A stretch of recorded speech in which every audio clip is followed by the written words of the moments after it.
Vamos lá. Tudo indica que no início de 2026, uma verdadeira tempestade energética perfeita ameaça balançar a Europa.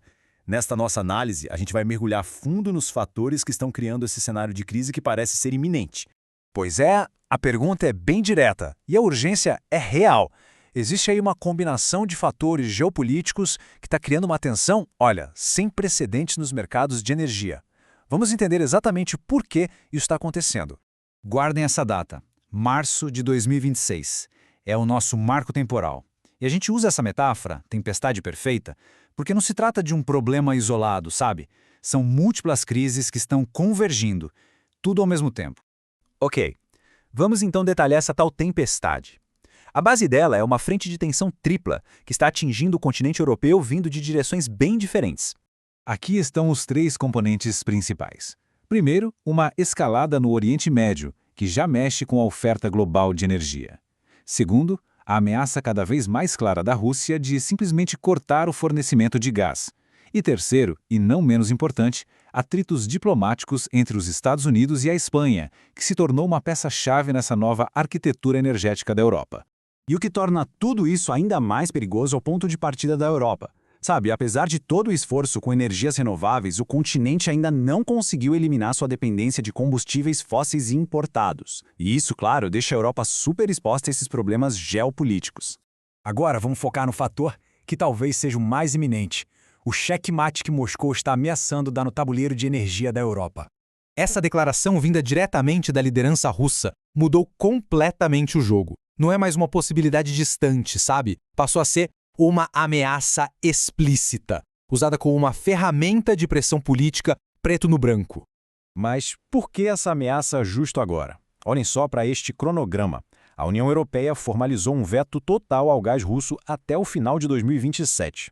Então, o que Moscou está fazendo é basicamente reagir a essa decisão. Aqui, a gente vê duas lógicas completamente opostas em confronto. Para a Rússia, faz todo sentido se antecipar, cortar o fornecimento antes de ser descartada e, com isso, já redirecionar seu gás para a Ásia. Já para a Europa, essa ruptura é uma questão de segurança, de não depender mais de um fornecedor que usa energia como uma arma. Certo. Agora vamos afunilar um pouco a nossa análise e olhar para um país específico que se encontra numa posição, digamos, particularmente delicada: a Espanha. Depois da crise de 2022, a Espanha investiu pesado na sua capacidade de regasificação. Com isso, ela virou uma porta de entrada fundamental para o GNL que abastece o resto da Europa. Só que esse papel central também aumenta, e muito, a sua exposição ao risco. E este gráfico aqui ilustra bem o tamanho desse risco. Dá uma olhada, em janeiro de 2026, quase metade, 44% de todo o gás que a Espanha recebeu veio dos Estados Unidos. É uma dependência enorme de um único fornecedor. Então, o ponto crucial é este cenário que estão chamando de sanduíche.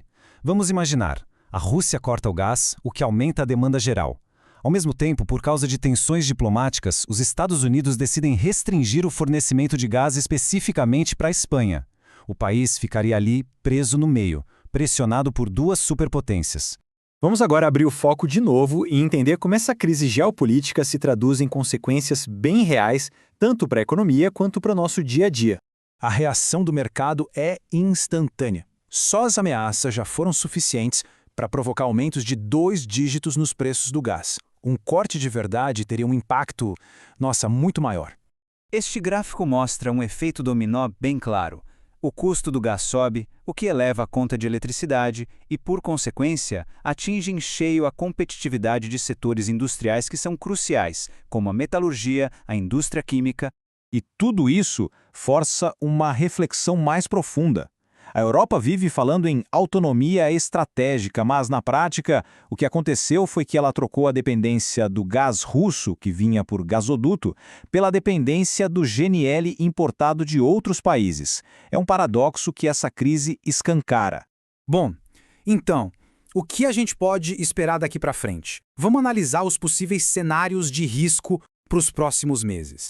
A análise aponta para 3 cenários principais. O primeiro, de contenção, é aquele em que a Rússia ameaça, mas não corta. Mesmo assim, os preços ficam altos. O segundo é o adverso. Aí sim, Moscou corta o fornecimento para a Europa e os preços vão para níveis muito altos. E por último, o cenário severo, que é sem dúvida o pior de todos.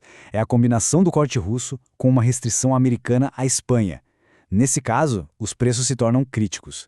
Para o mercado, o cenário é de dualidade. Existem riscos muito claros para empresas de energia e indústrias, mas também existem oportunidades.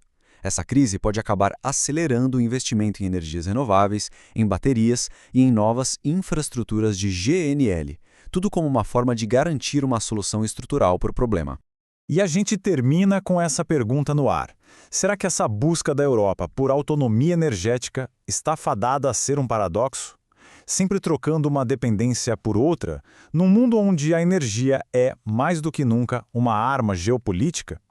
Uma questão que com certeza vai definir o futuro do continente.